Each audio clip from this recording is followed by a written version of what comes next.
Hello, this is Matt on the Moon Lambo channel. Well, SEC Chairman Jay Clayton was speaking in front of the Senate Banking Committee today, just this morning, and he was asked about cryptocurrencies and distributed ledger technology, specifically to how it pertains to fintech. Not just fintech, but that was absolutely discussed in this. And so what got my attention on this was an XRP community member that tagged me in a video clip of Jay Clayton just speaking this morning. This is cool stuff. I do want to share this with you. I want to share with you some tweets on this topic from the XRP community to get a few different opinions, a few different takes on what this is really all about. I definitely have some thoughts I want to share with you, though. And then I will wrap up the video with this article. It's from Bitcoinist that I just found interesting. It's unrelated, which is why I'm saving it for the end of the video. But it's titled, Why Crypto Exchanges Should Lower Their Fees and Profit Margins. But before we go any further, if you are a fan of Ripple and XRP, and you know deep down in your soul that XRP is not a security and will be adopted in a meaningful way, go ahead and subscribe to the Moon Lambo channel. This is an XRP-centric channel, and it's just a fact of life that the XRP community is the best community in all of crypto, and I'm quite proud to be a part of this. So if you would consider at least subscribing to the Moon Lambo channel, I'd appreciate it. You don't have to. It's cool. But, so Jeff Hardy, shout out to you here. Jeff Hardy tweeted this out with a video clip that's just a little shy of 2 minutes, and he wrote, "Here we go, SEC today. The new plumbing is here. Can't name the company. Crypto is here." All right, and then he tagged me in a tweet following that, along with a number of my fellow XRP community members, many of them being my fellow XRP YouTubers. And I've watched this clip multiple times here. And so I want to run through this, and then I'm going to run through a few quotes from an article on this topic here. And so initially, to start this off, there was somebody from the Senate Banking Committee. He was asking Jay Clayton about Facebook's Libra, but he specifically cited cryptocurrencies. He just wanted kind of a broader feel from Jay Clayton on the direction things are going. Now, right off the bat, Jay Clayton stated that it would be inappropriate for him to specifically comment on Facebook's product Libra. What's just a white paper now? I almost called it a cryptocurrency. It's a white paper, but people like to call it a cryptocurrency. It's not yet. Maybe it will be one day, but it's not today. He said it'd be inappropriate to comment on that, but he went on to talk about how really his focus at the SEC, it has to do with market fairness and investor protections. That's largely what he was talking about. But one of the coolest things that he said in this, he goes, look, at first, well, he said one thing and then he corrected himself later. He said, look, as far as it pertains to cryptocurrencies and the adoption of distributed ledger technology, that's what the topic of which they were discussing. He said, look, it's coming. But at the end of this video clip, he goes, no, I'm sorry, because he realized that he misspoke. He said, it's here. It's already here right now, today. All right. And so he went on to state that, look, we can fight this, but if we do, it's just going to go around us. And you know what conceptually that makes me think about? It's the whole idea.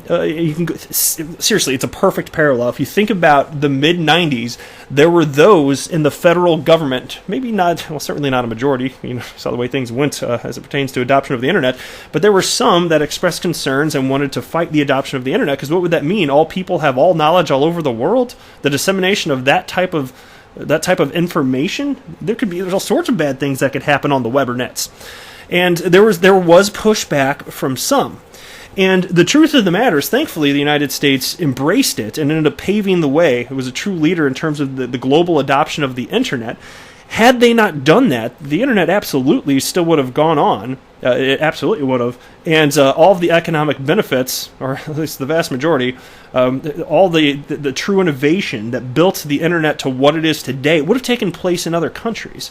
But that's not what happened, right? And so it's the same thing here, because even if the United States is like, no, we need to shut this down, this is bad, there's no way you're going to get every nation on the entire planet to go in lockstep with that concept. It's the same thing with cryptocurrencies, and they can see there's real utility to be had here. It's not all Silk Road and scandalous illicit activities with cryptocurrencies. That's just not how it is today.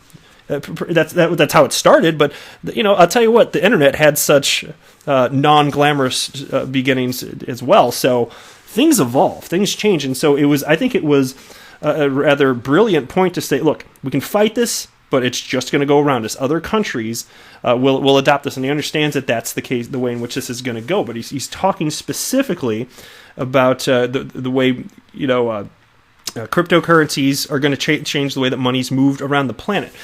Now, he did not specifically state XRP, but you would not expect him to. Other than speaking in the past about Bitcoin and Ethereum and calling out some specific ICO scams, other than that, he has not specifically spoken on any other cryptocurrency. And as it pertains to XRP, perhaps one day there will be some clarity from the U.S. There should be. I think there should be. I just don't know how long that's going to take. We could only sit here and speculate. But the bottom line is he's well aware of Ripple and XRP. I think it couldn't be more clear, given that Ripple is still here after pushing for adoption of XRP and utilizing blockchain technology for 7 years, that if the SEC wanted to shut them down, they would have done it by now. And so I don't have any concerns about that. That I really don't. I would like more clarity from the SEC, fine, but I have no fears that XRP would be declared a security for a number of reasons that I've talked about in past videos, which I'm not going to revisit any further in this particular video. But so he didn't cite specifically XRP here, but this matters because it's an acknowledgement from those in the federal government that this technology is here. There's real utility to be had, and one of the most important points from my perspective as an XRP community member who holds XRP and continues to purchase it. And it's not only because of Ripple, but that, of course, that's fair to say it's a huge reason, absolutely, because they're really building out the ecosystem and investing in others that are building out the ecosystem as well. But from my perspective, given that this is a verbal green light for conceptually businesses that want to do what Ripple is doing. That's the way that I'm looking on it. So given that this is not a hype channel, I'm not going to sit here and pretend that they're explicitly talking about XRP, but damn it, this matters. Like, this actually really does matter to us as XRP holders. And there's no other entity on the planet that is doing what Ripple is doing in positioning a decentralized cryptocurrency, not backed by anything other than speculation on the open market. That's it. It's not actually backed by anything. There's no other company on the planet positioning a cryptocurrency like that to be utilized, as a bridge between fiat currencies to move money around the world. No one else is doing that. There is no competition for that particular use case. None. Not in the way that Ripple's doing it. And so to me, that's one of the reasons that I couldn't be more bullish. It couldn't seem more obvious to me. And fast forward 10 years, if I'm wrong, okay, fine, I'll eat my hat. But only if I'm hungry, damn it. But I can't imagine that being the case. And so you can take a look here. I'm not going to cover much of this article because I said the vast majority of what I wanted to say on it. But let me just scroll down a little bit here.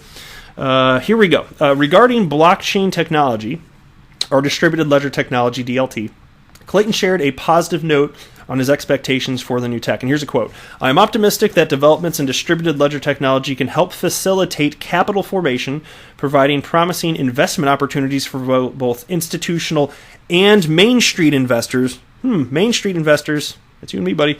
Overall, I believe we have taken a measured yet proactive regulatory approach that both fosters innovation and capital formation while protecting our investors and our markets. Right? And then the article continues, while Crowdfund, that's the website crowdfundinsider.com, was not able to watch the entire hearing, there were multiple questions regarding cryptocurrencies as well as the issuance of stablecoins, i.e. Libra. And then he said, "It's here, we should not go around it." And the quote that I heard was that we can fight it, but they'll just go around us. So so the quote that I read here, that was not in the clip that I just read. So he must have said more or less the same thing twice. All right. So that's all I really wanted to cover from that particular piece. And then I found this. Jungle Inc., fellow XRP YouTuber, retweeted Jeff Hardy's tweet. And again, Jeff Hardy, man, thank you very much for tagging me in this. I really enjoyed watching this, and I think it's definitely well worth coverage here on my channel here. And so he retweeted this, and Jungle Inc. wrote, Jay Clayton dropping knowledge, SEC knows what's up. And then Michael iPinky7 wrote in response to Jungle, listen to it again. You do not want to disappoint me, do you, with this FOMO? He's talking Libra and distributed ledger technology in general. And Jungle responded, I don't care what project they are talking about. The digital asset revolution is upon us, and the best will win.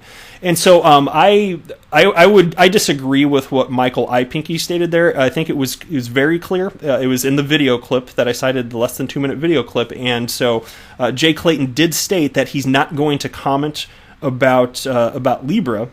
And then he went on to talk about, he did speak in generalities, though. So it's true, his position that it wasn't XRP, that's what it seems to be anyway. That part I definitely agree with, but I disagree with Michael on the point of it being about Libra. It was not about Libra. Again, it was in general, and I do share Jungle's opinion that the digital asset revolution is upon us, and the best will win. Well, yes, I certainly agree, and that comes down back to my investment thesis. Words are hard today, which is that utility matters and will win the day. Right. Let me scroll down. I think there's one more tweet I wanted to share here. Okay, somebody named Crypto Twickenham. That's a fun name. He wrote. Why does everyone assume it's XRP? And again, to me, I wasn't assuming that, but Jay Clayton is well aware of what's going on here. Absolutely. He's well aware. So he's speaking in generalities, and of course he has to know that Ripple is a part of this landscape. I think that's reasonable. That's not a hype statement. I think that's just a matter-of-fact type of thing here. But yeah, he didn't cite XRP. But Jungle responded and wrote this. It's the shift in government attitude. Crypto is dangerous to digital assets are the future, and I think that's a broken sentence there, but that's okay. He's not crypto media. He's not the hammer isn't coming down on Jungle. But no one knows exactly what the future will look like, but the best systems will be adopted. So that's kind of my take on this. I think it's all very positive stuff here, but it's going to happen, and there is no other solution for the train wreck that is the world of cross-border payments and settlement beyond what Ripple has devised here, utilizing XRP as a bridge currency. Humans have not devised another solution. All they have now is walled gardens. You're talking about right now it's Nostra Vostra accounts, pre-funded accounts, and if you want to just use stable coins in place of that, you're just recreating the same friction that exists today. So that's not a solution. You need a decentralized cryptocurrency or you haven't solved the problem, period. All right, next piece here, why crypto exchanges should lower their fees and profit margins. The crypto industry has yet to evolve from exchanges which are nothing more than digital banks in reality.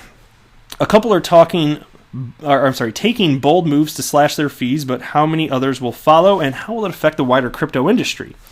True financial decentralization should consist of direct peer-to-peer transactions and more decentralized exchanges. Yet still centralized exchanges reap the profits like their banking counterparts. Over the past year or two, centralized trading platforms such as Coinbase and Binance made millions.